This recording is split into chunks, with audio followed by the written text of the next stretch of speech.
on, and you can go on, and you can go on. Now, if we go back and we take a look, there's something, and talk about standing up and saying, we're doing good stuff here in Chicago. I talked to Marilyn Blair this morning, who's the editor of the OD Practitioner, and I told her what's going on here in Chicago, and she said, why in the world isn't somebody writing that up? So I hope that whoever was instrumental in putting this together is going to be writing up something for the OD network.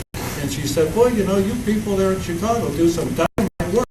We do have an online magazine for practitioners. Why in the world aren't you people getting stuff online for us? I don't know. Why aren't you getting stuff online for us, okay? Now, we want to be a help here, okay? Now, right outside the door here is a page series of instructions is how you write this thing up and how you get it online, all right? So, when you do that, say Chicago OD Network. Please do that, okay? And let's let the world know what's going on here in Chicago.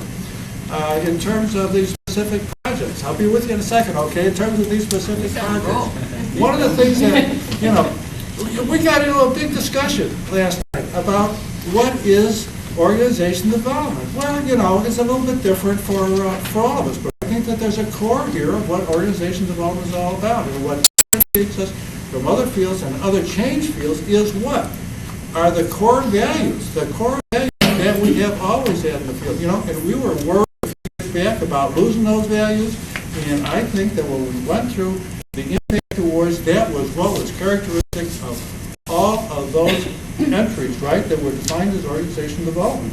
It was old-time OD values, at least for me. And then Therese made the remark last night about the large corporation heritage, because she knows Robert Blake, and they work together, so that's her orientation. But I got thinking about that. It goes back. See, Teresa's a little bit younger than I am. And it goes back. See, I've got a longer time frame than she has. And it goes back. It goes back to Kurt Levine. And when you think of the stuff that Kurt Levine did, that's really when we started doing the field. He was interested in what? Yeah, that experience came out of World War II, all right? The contrast between what was happening in Nazi Germany and what was happening here in the United States, this whole concept of democracy, the whole concept of empowerment. He was into race relationships and all the kinds, that in fact is our heritage. And our heritage was very, very much alive in these Impact Awards. No question about it. And I think we have just, if the trajectory continues on the future that we've had in the past, man, we have just such a dynamite future ahead of us. And I don't know, I feel badly about the Loyola program, because the Loyola program was an absolutely dynamite program. And I don't understand, Holm was absolutely incredible. I mean, he's one of the Chicago icons in OD. Now, what happened? I don't know. But we have graduated over 50 PhD students now. We must have about 65 PhD students in the program now. We're getting ready to take on an additional cohort. We have doubled the size of our master's program within the last 6 months. And I'll tell you, the people who are coming into our master's program are absolutely incredible. They are top flight. They are the best practicing OD people that I have ever seen. And I think we got a great future.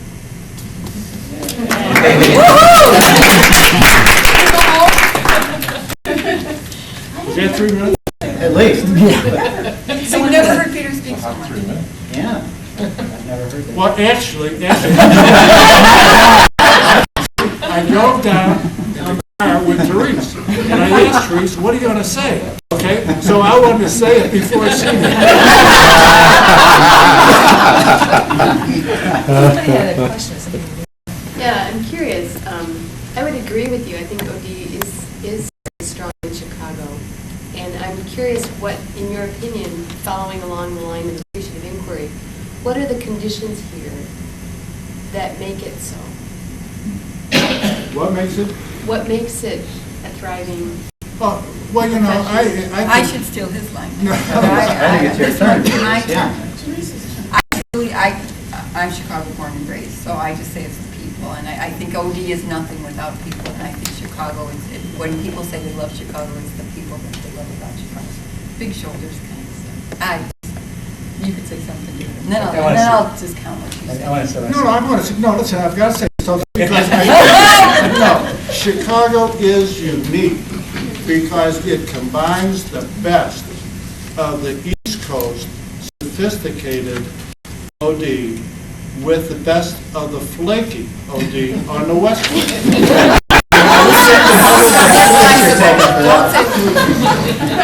With a third coast blend.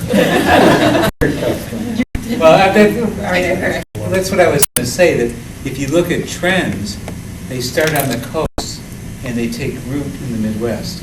Okay.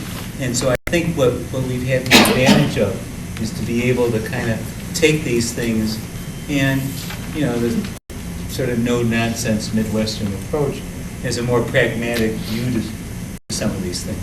And I can also at least sit around and see Dee and some other people and know that there was a time when there was only, 10 or 15 people. You had 10 or 15 people at a meeting like this, you thought it was a rip-roaring success. So that I think there's been a lot of work that's been done to build a community of practitioners and good academic programs that see people and all those things, I think have created a synergy that makes some things happen. I personally suspect that the academic programs had a lot to do with it. I don't know if the George Williams program was the first, but probably, and then the Loyola program started rolling. 1968. And I remember there were many years when OD Network was really the George Williams Club and the Right. Loyola Club, and sometimes they didn't like each other. Right. But no, I think that, Never. but then Benedictine came into the fray, and so many other universities now in Chicago have OD programs and adjuncts and a lot of different pieces of that puzzle. I think academically we have a large number of people trained in it, and I suspect Well trained. we'll say I'll say well Of course, well trained, yes. I don't know if What was your original question? Just reflect on the process and our learnings from impact, because I say it to whatever extent you saw trends in those Trends. impact awards that might reflect trends of the field. Take a speculation. I saw three things, and quickly, Peter stole all of them, of course. So, but, that's what you didn't cover. First and foremost, I could say measurement, and I talk about when you read old OD, you hear OD was good, and you hear critics say OD is not good because they don't have measurables. And I think that impact is something right. It's all the iterations of getting measurables around successful OD. And OD was more than people clapping at the end of sessions and felt good. And look at the smiles on everybody's face. This force, and it was a product of Catherine going through iterations of creating the judging form, the scoring sheet. Because what's in here, what's not in here, what is it lacking? And I give you a personal thanks. It stayed true to OD, and it asked about OD values. And if that, I looked for that. Yes, it was good because there were qualitative measurables and there were quantitative measurables. But that's what I really looked for when I reviewed was measurables around how true they were to OD values. And, participation, collaboration, democratic process, all these things that matter to me when I thought, I'm wearing an OD hat, I'm doing an OD judging, or I'm judging an OD project. And I guess that's where I really embraced what impact was doing. They were getting measurables around something that people who are non-OD tend to think that we don't do well. So thank you to the committee for doing that. Just add two specific variables I think that stood out. One of them is called money. That we're seeing financial returns on a large scale in many of these projects. And another one, in one case, an immense saving of jobs. Right. Immense. How many jobs? A 10% layoff. Completely saved, obviously as a result of this project. And I think there were some pretty hardcore values in addition to involving people, having a lot of multiple influence. Didn't mean to take that away from me, but I had to get that in. Thanks. It gave me the moment to come back to Dennis's question, because Dick Beckhart, a founder of the field, he helped coin the term OD, said, and this is him talking to people with life. He said, if you want to do a good OD project, it takes 7 years. Well, who has 7 years today? Now the companies are saying, change the tires on the car and don't let it stop while you're moving. Keep the car moving, change the tires, and keep moving. Well, a 7-year project, and we're able to turn it around now. When we read some of these best projects, we said, this was done in 3 months or 6 months, and it was tremendous impact on the organization, and it was tremendously true to OD values where people were involved, and it was a democratic process, and voices were heard throughout the organization. So I wanted to hit home with the word measurement so many different ways. And another one was the committee. I think you said earlier tonight, there was such a blend of people.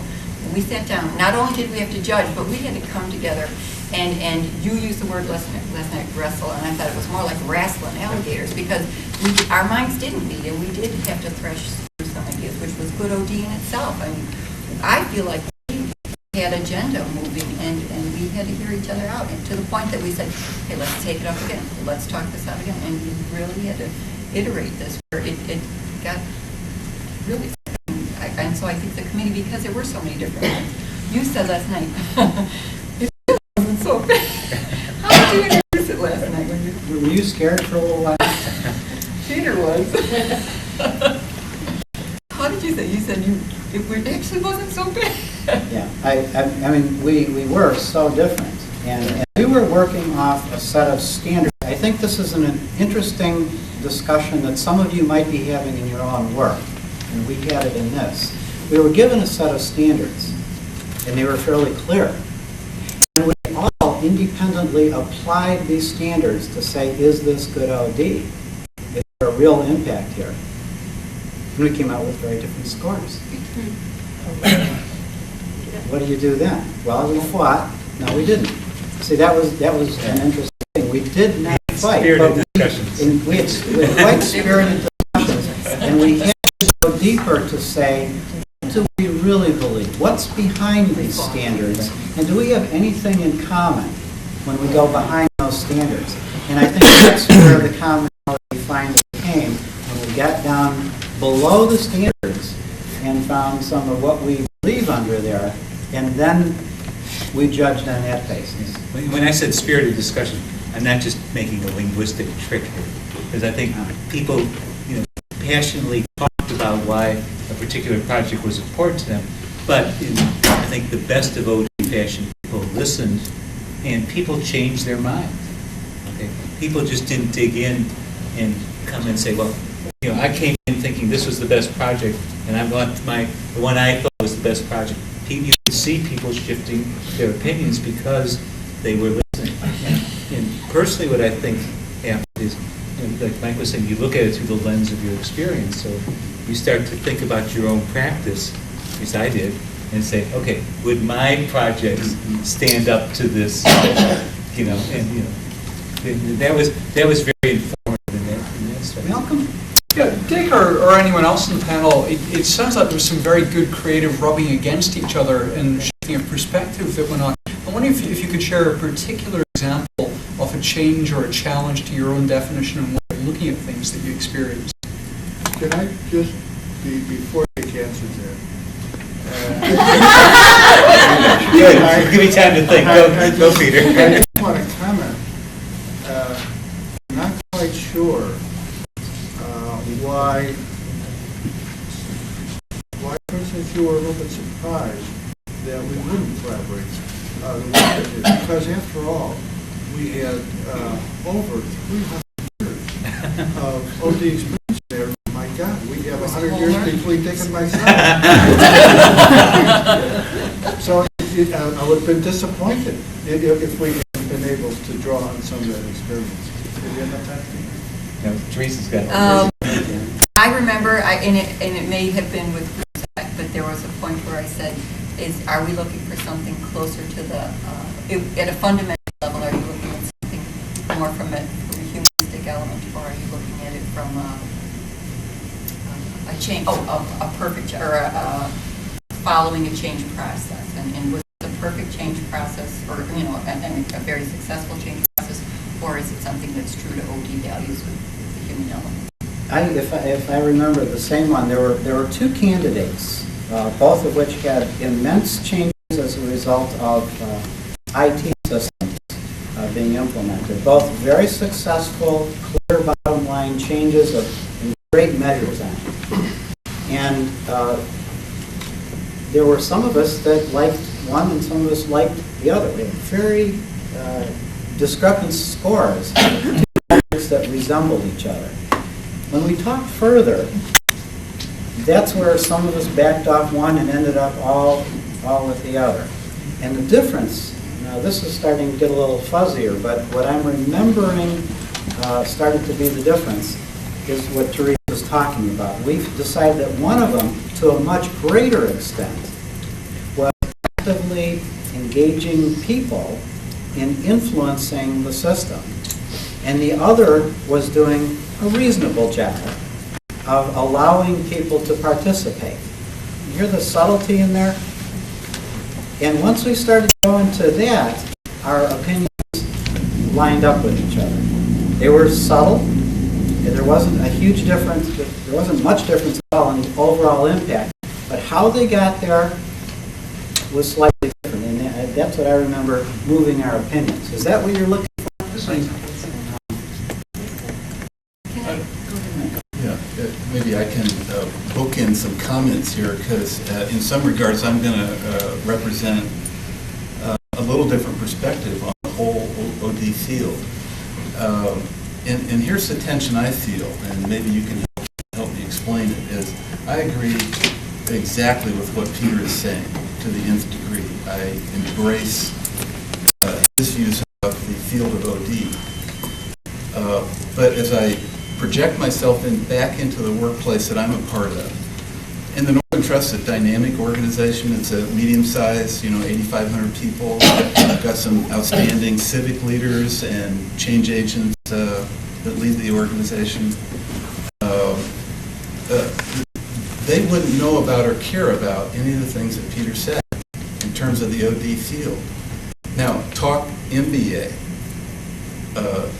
talk even Masters of Human Resources, or talk other kinds of educational backgrounds or disciplines or professions, because many of the financial services people I deal with have outstanding credentials, and they understand certifications and credentialing, and they realize I don't have it in my field, even when they would take time to sit down and discuss it with me. So the tension I feel is, how do I become credible in my work, realizing that they don't know about or care about the OD profession. And so I can't talk that language, and I can't fall back on that. I think, too, there's some additional facts. We kind of agreed among ourselves not to talk about how many organizations applied for the OD Impact Award, but there were amazingly few. Now, part of the reason is it's the first year.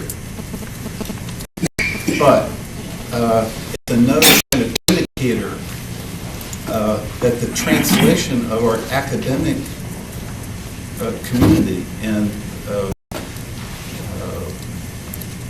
the definition of who we are in OD doesn't always translate down into the workplace and create projects that can come forward in this kind of endeavor. It was, I'd love to tell you the number. Maybe somebody else will say the number, but it was an amazingly few number of applicants. I mean, we extended the time deadline so that we get enough applicants. Maybe, I hope that'll be different in the year ahead. Listening to this, Mike, is our jargon killing us? Well, it doesn't kill me because I don't use it. Right, but it seems like we're expecting someone else to use it. We don't even use it. And, I mean, I work with a few people who are at sea level, and they wouldn't even, are we framing, is OD framing us at all? That's the kind of dilemma I'd like to put in front of us, and I think we do have a language and certainly a value system that needs to impact and does impact the organization. But it's just how do you translate that? And I just have four things I want to say. I'm like on the edge here. I've been interviewing for a director level OD job in like a Fortune 100 company now since the end of June. So some interesting things I found out. First of all, going back to the point OD is dead, I don't think it's dead. Gap Incorporated is hiring 2 senior OD consultant job positions. I interviewed for them. They're reporting, one is into the CFO of Gap, one is into the VP of International Operations. They have direct lines, sit at the decision table at those executive levels, but they also want them to be doing the consulting work. They also have direct line to a director of HR, but that director of HR position is not going to get in the way of them making decisions with the CFO and VP of Operations. The other job I interviewed for was up at Miller. They're hiring a senior OD consultant job. They liked me because I had an MBA, because I did marketing in another lifetime. And they're looking for someone with an MBA in HR that could come in and do org design. Once they're done with that, they want to put them back into the business. I pushed back and said, well, I want to stay in OD. Well, we hired the OD culture guy. This is what we're looking for in this job. We want you to do it. So I thought those were interesting trends, kind of cutting edge, and I really like seeing that because the challenge I've been up against is I'm in organizations or worked in organizations that understand OD, get OD. They want you to talk OD and the business language. They want you to do both. But you were still being slated in HR, which I don't mind. I love HR. I was HR generalist too. So maybe I'm just fortunate to have been in companies where they appreciate, understand OD, like to talk about the intellectual side of it, but also appreciate the business application side of it. So I just think we need to be out there finding more examples of it, or looking for organizations that we can do our work in, either as a consultant or internally, and get involved in that and just start showcasing it among our peer groups. And one last point, just got in a discussion with Linda Raisins about working at Ameritech, how we were so good at benchmarking other companies, but we did not share out. We may have shared out maybe in presentations, but there was no case studies, nothing written. I'm going back and looking at all this work we did, like 95, 96, 97, updating my resume, talking about it, and I'm looking, say, at what other companies are doing, like in Abbott. I'm just thinking of bigger Chicago companies. I saw presentations, and I'm like, oh my God, we were doing this ages ago. If we would have shared this out to our community, they could have built on it and grew it, to be even better. So just threw those points out there. To pick up on your point, Cammie, that you're getting an audience for the hard stuff, and you have the background. I'd like to ask others of you, are you finding over the years there's more demand for you to know the business, for you to be able to speak the language? What's the trend? Absolutely. Yeah. And one of the things that I've experienced, having worked with several of the major consulting companies in the country over time, is that there was a trend for people that were coming up with the Ivy League MBAs and working in these consulting companies were then going in and picking up OD and going back in to bring that piece in mind. But there were many places and a few companies that I know of that were requiring people to have the MBA with an interest in the OD aspect. And if you did not have that combination, you would not be considered for a position in that company because the criteria or the profile was shifting for somebody to have that, quote, business acumen, business mindset, and they do not perceive people that do not have that MBA as having that mindset. Let me just say something from the national panel because it fits with this. They said it in kind of a different way, and it wasn't around the degree. What they said is, I don't want to spend time teaching the OD person my business. I expect the OD person to learn my business. If they're an external, I don't want to tell them what's going on in our market and all these things. I expect them to have done their homework. I expect them to understand the content and not just be processed. Now, for some people that might mean a degree, but I want to put that in terms of what we're hearing as the need of the client, which is if we want you at the table. There was a clear message. Yeah. We want you at the table, but we don't want to have to teach you. Yeah, but I also think it gets back to Mike's point in terms of the credentialing of the people that he's working with, have all of these good credentials, and that's one of the things that he finds challenging is he doesn't have that same kind of credentialing that they do. And by specifying that degree, what they're getting at is that kind of credentialing that gives people that credibility. Whether it's the reality or not is something else, but it's that perceived credibility that that gives people. John? In thinking about it,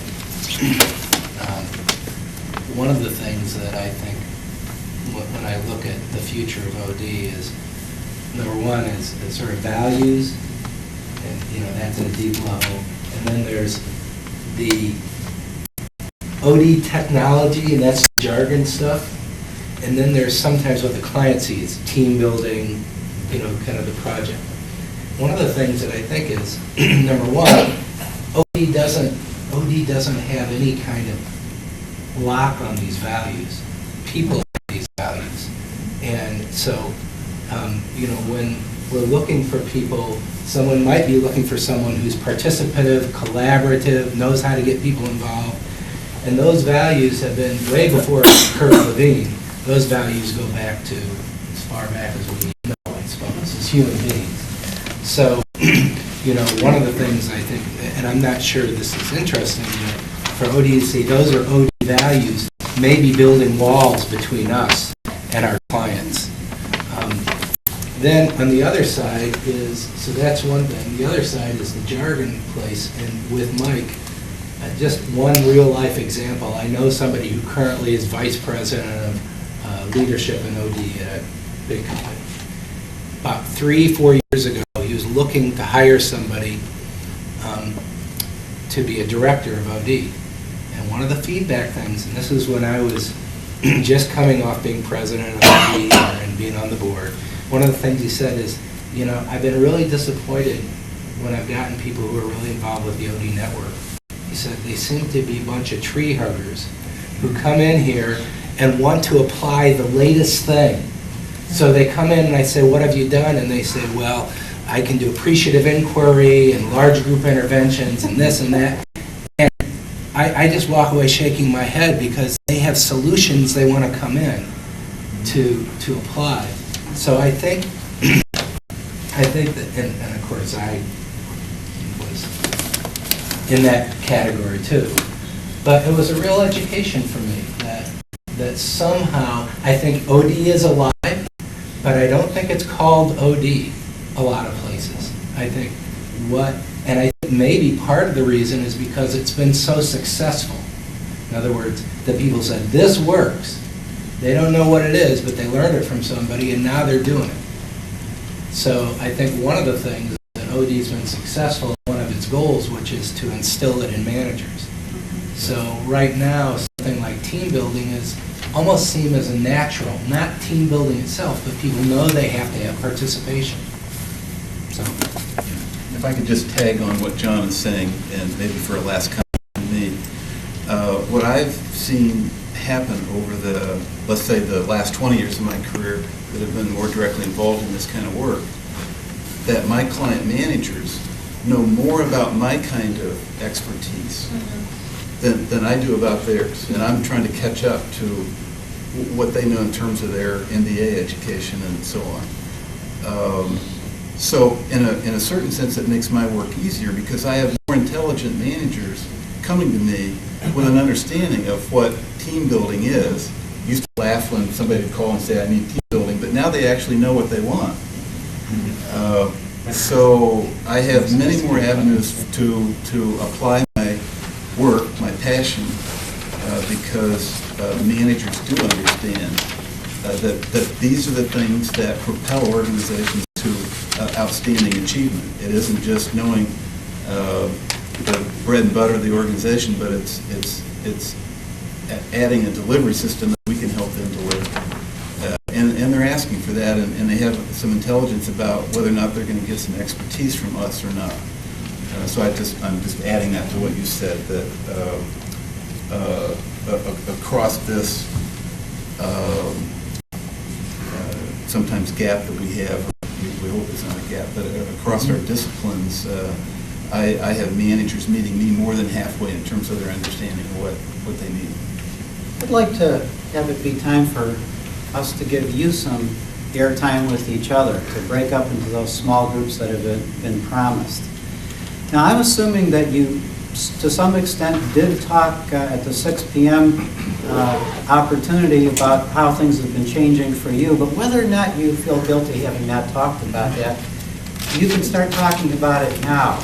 But looking at what's happened to you throughout the recent years and where you see that going, I'd ask if you could say, look at that and look at everything else you've put together and say, where do you think it's going? Where do you think OD is going? And then the more important question, within OD, where are you going?